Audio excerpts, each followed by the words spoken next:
Hello there you guys, welcome to one of my videos.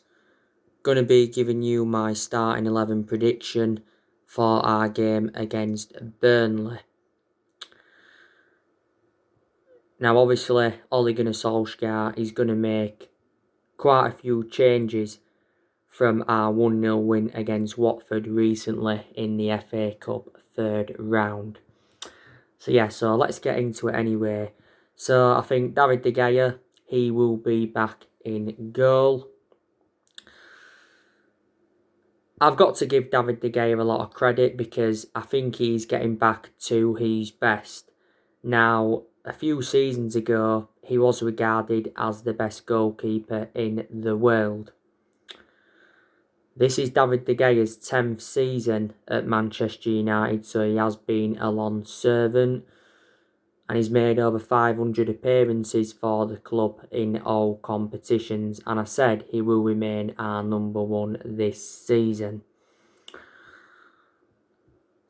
At right back, I think we will go with Wan-Bissaka. Obviously, Wan-Bissaka is our first choice right back. The thing that concerns me about Wan-Bissaka is his lack of attacking intent and his distributions, but there has been games this season when he has played well, where he's got forward well, he's got in decent positions and he's put good crosses into the box. This is Wan-Bissaka's second season at Manchester United.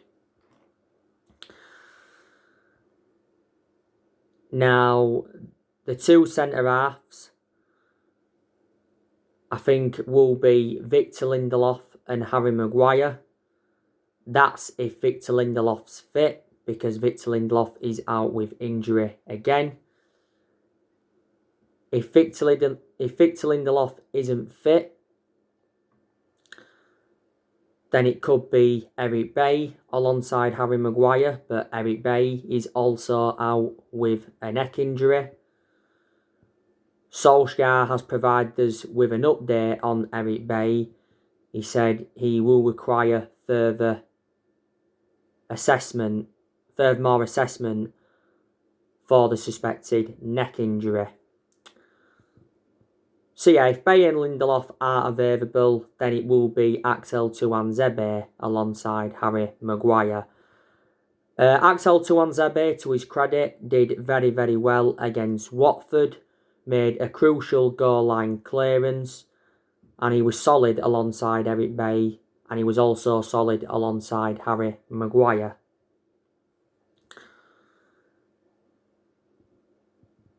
And Harry Maguire, I've got to give him a lot of credit. I think he really, really has rejuvenated himself, because don't forget he had early season troubles, because he had that incident in Greece before the start of the season.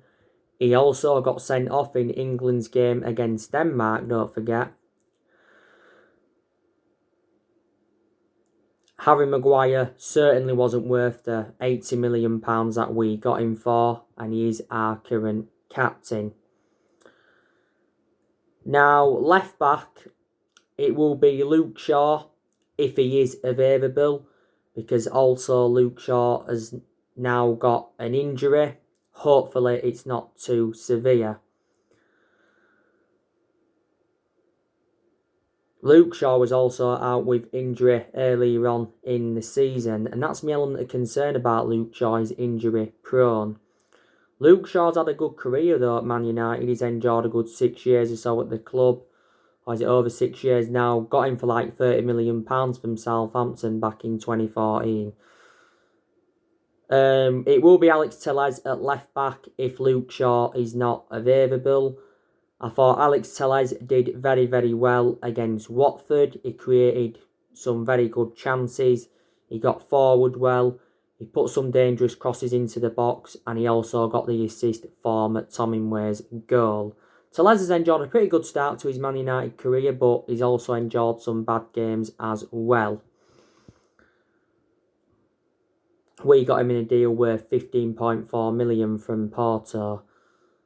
Now, I think the midfield will be Paul Pogba and Fred. That's if Paul Pogba is available. because Paul Pogba's recently got an injury.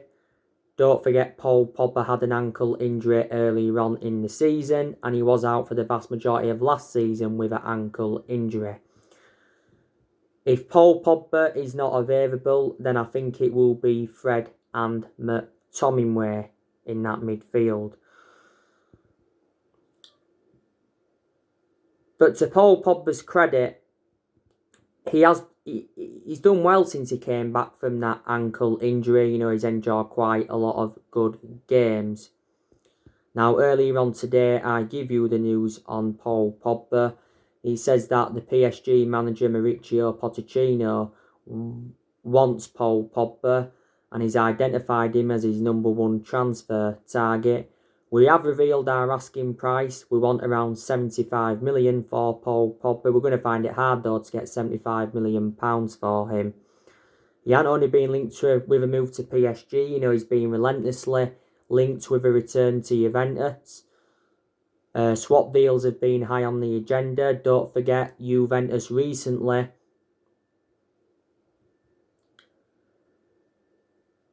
offered us Aaron Ramsey in a swap deal for Pogba.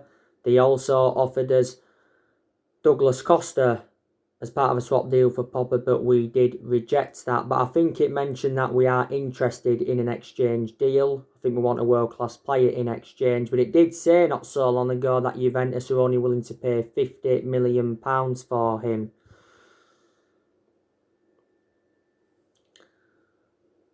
He's also been relentlessly linked with a move to Real Madrid, and Barcelona and Inter Milan have been in for him before. This is Paul Pogba's 5th season at the football club since he rejoined. You know, he's our most expensive signing at the moment because we paid £89 million for him. He's made over 100 appearances for the club in all competitions. He's won 3 trophies at the club, and that was the Europa League, the League Cup and the Community Shield. We had Pogba when he was a lot younger under the Sir Alex Ferguson era, but we had to let him go due to limited appearances. Earlier on in the season, we triggered that 1-year extension on his contract, so he's under contract with Man United until June 2022. Don't forget, Woodward is preparing to enter contract talks with Paul Pogba and his agent Mino Raiola. Mino Raiola told 2 Sport last month, don't forget, like I've updated you several times, that Paul Pogba's career at Man United is over. He said he's unhappy and he has to leave and he's got no intentions of signing a new contract. Obviously, Solskjaer was furious with Mino Raiola's announcement because it was just before the game against RB Leipzig. But Solskjaer said earlier on in the season that Pogba can be convinced to stay at the club if the club can win trophies. So there you go. And as for Fred, I think he's done very, very well in games this season where he showed good attacking intent. He's broke up the play well. I just think he needs to improve the reading of his game. Fred's been at the club now a few years. You know, we got him in a deal worth £52 million from Shakhtar Donetsk. And as for McTominay, he scored the goal against Watford recently. Took his goal well. He did make a few wayward passes in the game, but prior to that, he did well. And don't forget, McTominay was the captain. But obviously, when Harry Maguire came on in the game against Watford, he was given the captaincy. McTominay can be a good player when he wants to be, but I do have my reservations about him, as you all know, because he's enjoyed bad games as well. Just after the first lockdown last year, McTominay signed a 5-year contract with the club. So there you go. And in the number 10, it will be Bruno Fernandes. You know, Bruno Fernandes is our best player and he's the best signing we have made since the Sir Alex Ferguson era. Fernandes has been at the club now, is it a year or almost a year? You know, he's scored a lot of goals for Man United, okay. A lot of his goals have come from the penalty spot and he's also provided assists.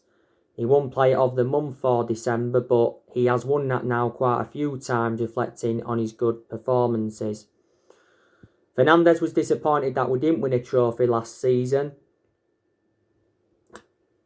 because he did say he came to Manchester to win trophies. In most of his games, he's been consistent. There's only been the odd couple of games where he has looked off the pace.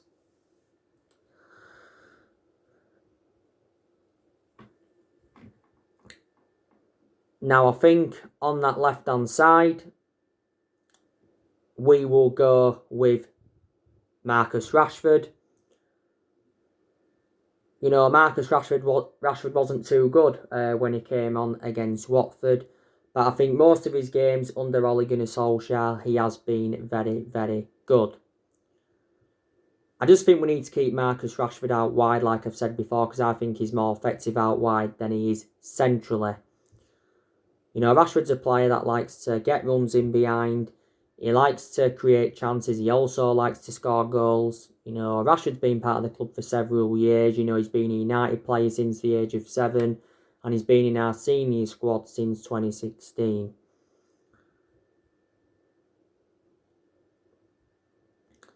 Now, on the right, I think we are going to go with Mason Greenwood. Mason Greenwood did play against Watford. He wasn't that good, really. He struggled to make an impact. He hasn't been too good recently.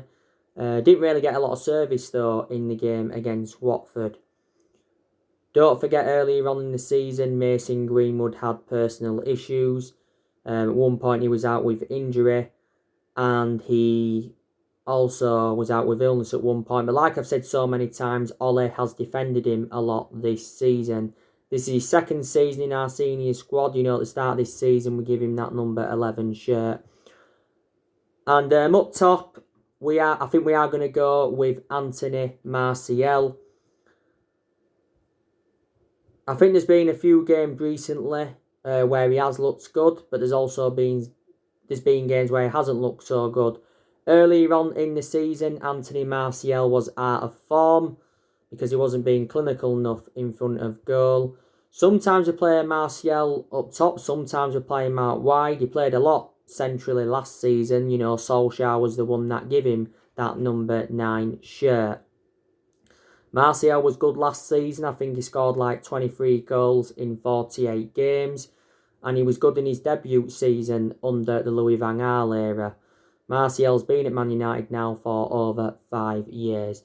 So that's how I think we could line up against Burnley. That is obviously a 4-2-3-1 formation. We know that Edison Cavani is now back. He's served his 3-match ban. I don't think he'll start, though, against Burnley, but could come on in the game. I think Edison Cavani has enjoyed a fantastic start to his Manchester United career. Solskjaer was talking about him not so long ago, saying that he's definitely a starter for Man United. And he says we're already looking to extend his contract. And he revealed the first thing that Edison Cavani asked him when he got recommended into the club, and that's whether he could wear the number 7 shirt.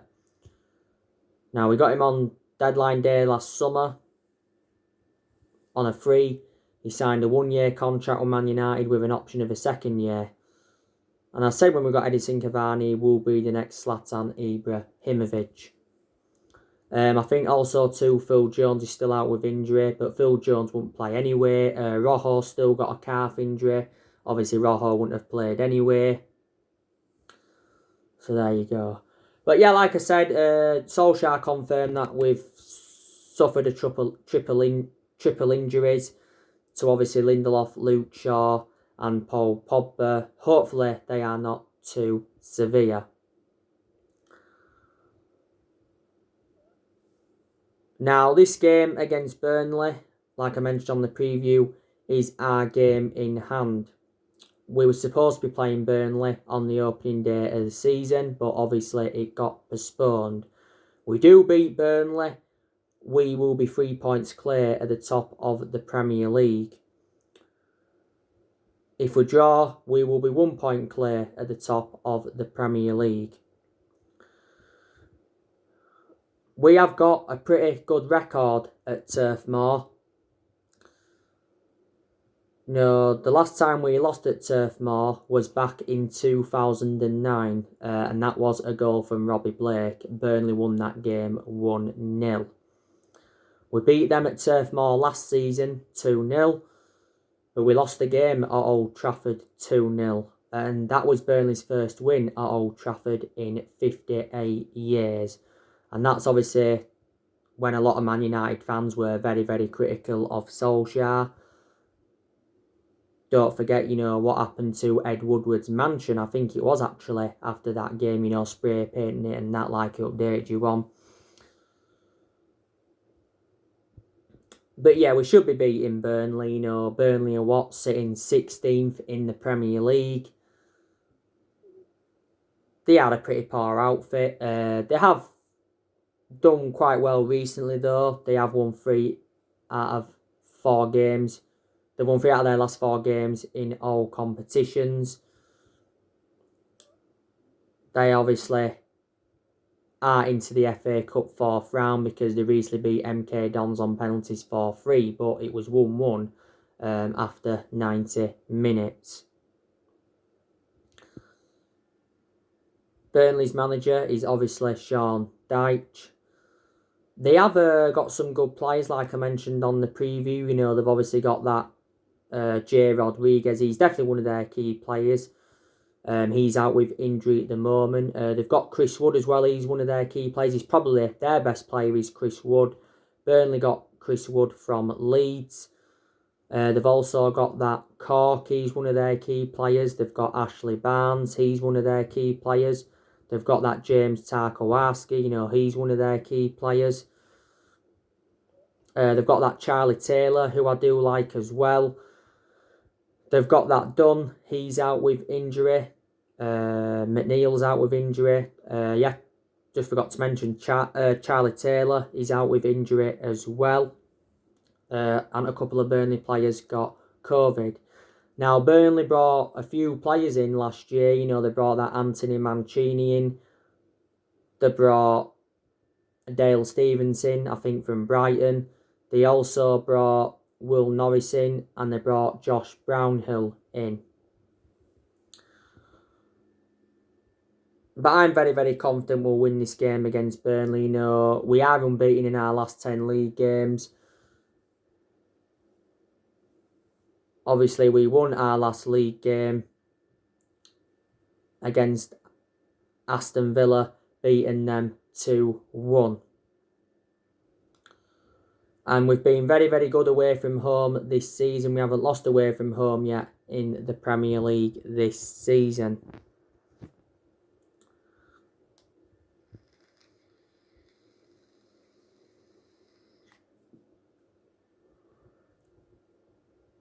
But yeah, the game against Watford recently, wasn't a good performance by Manchester United. But all that matters is, we did get the win and we are into the 4th round of the competition. It's a massive game next Sunday against Liverpool at Anfield. If we do win that, we will be 6 points clear, providing that we do beat Burnley as well.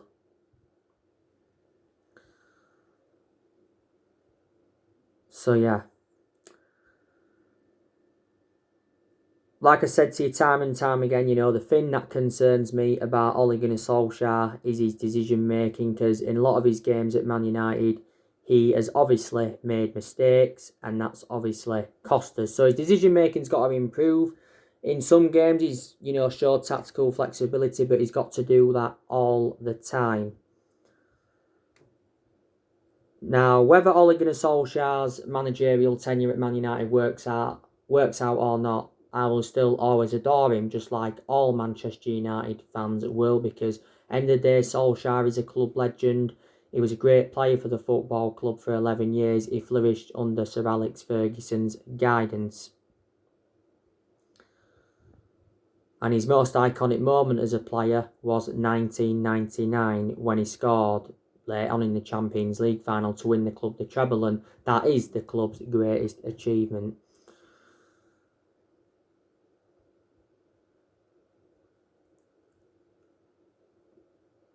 But we know that Solskjaer is not a manager at the top level.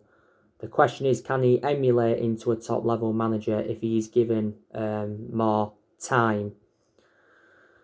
Solskjaer, he's obviously not under pressure at the moment, of how good we have been in recent months, but he has been under pressure quite a few times since he come in, because obviously we have endured bad periods under him.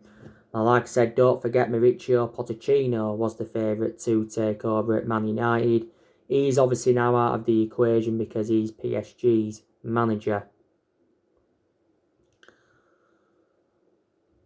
I think Solskjaer will still be Man United manager at the end of this season. He'll probably be given another season at the club, and if he is, that will be his third full season at Man United.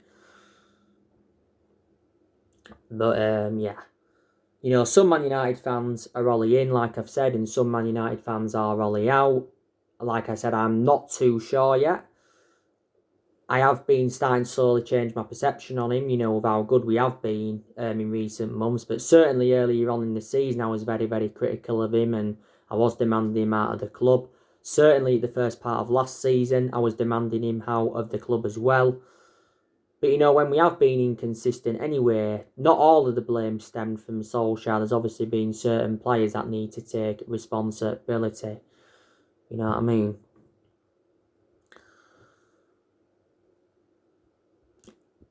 But, like I said, there is negativity regarding him, but there's also positive you can take from Solskjaer's tenure. He has got us, joint top of the Premier League table. Got us to the EFL Cup semi-final this season. Did well last season in his first full season. Has made good signings since he got appointed in as Man United manager. He's spent over £200 million.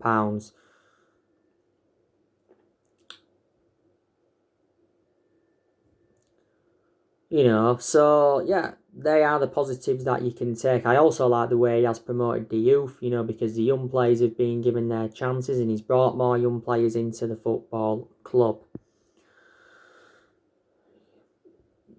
Solskjaer obviously wants to succeed as Man United manager, but like I've said, there's a few things that he's got to learn on the job. He's been Man United manager now for over 2 years. We appointed him in December 2018 to replace Mourinho. Obviously, he did well in his first 3 months as interim manager.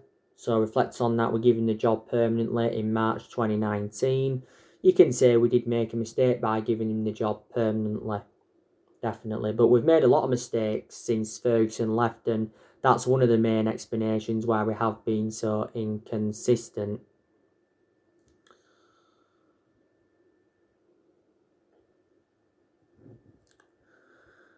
But this is Solskjaer's second full season, and I said, if we can finish in the top 4, the top 3 this season, and we can win some silverware, that would represent a very good season for Man United.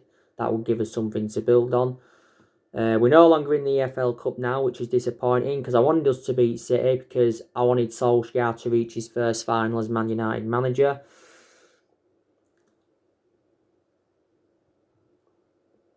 But, there's 3 trophies we can pursue. Like I say, we can win the Premier League, we can win the FA Cup, and we can also win the Europa League. Like I've said to you, we are certainly in the title race. I don't think we'll win the Premier League this season, but I hope I'm proven wrong. But we'll certainly win another Premier League title at some point if it isn't this season. Obviously, win the Premier League, it will be our 21st title, and it will be our first Premier League title since 2013.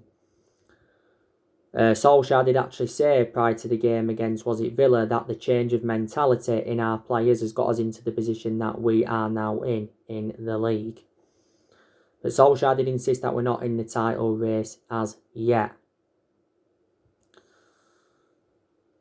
Solskjaer's obviously said that we have got to make a few more signings if we are to be title contenders. Oh, my phone bloody froze.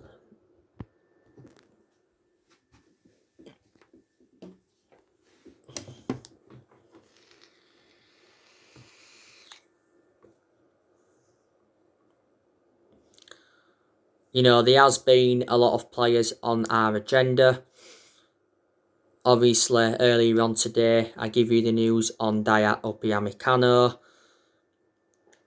You already know the news on Jack Grealish. You know the news on Erling Haaland.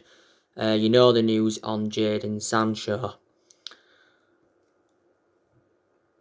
Ed Woodward has promised that Solskjaer will be backed in this January transfer window.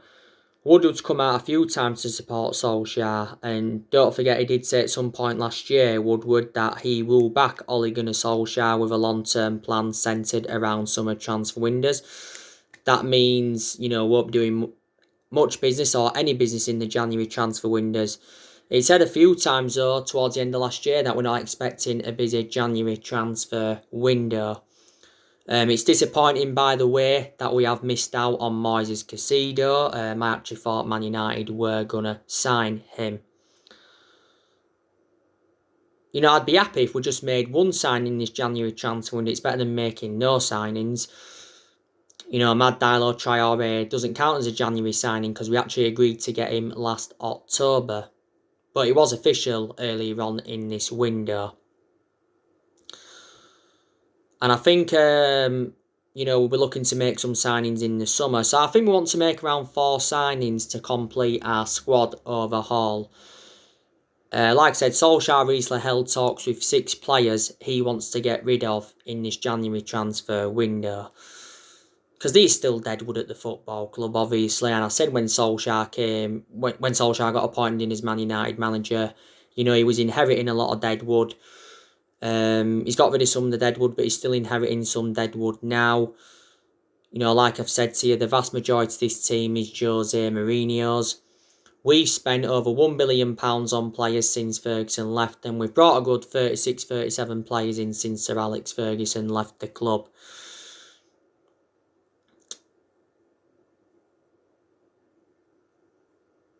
Obviously, 3 managers have been sacked since Ferguson left, and that was obviously David Moyes, got sacked after 10 months. He enjoyed the shortest tenure at the club.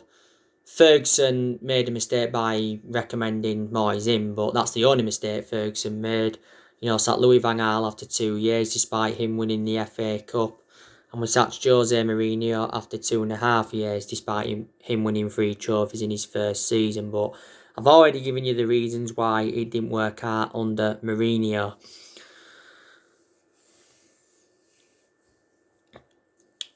But like I said before, putting the stats into circulation now, would you say Solskjaer's the best manager since Ferguson?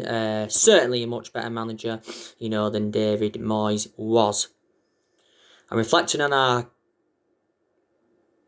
good run of form in recent months, it was saying like, is Solskjaer starting to bring the good times back to Man United, But like I've said to you so many times, no manager at Man United or no manager in general is going to replicate Sir Alex Ferguson's legacy, And no one's going to last as long as he did, because Ferguson endured, 27 years at the club, won a total of 38 major honours, including 13 Premier League titles, but Ferguson didn't settle in straight away because he didn't win out in his first 4 years at the football club. So like I say, it takes some managers time to settle in, So there you go. So anyway guys, I'll be on with some more videos tomorrow. Drop your comments, likes below on the channel. If you do, consider subscribe as always, and take care. God bless, and I'll see you all again very, very soon.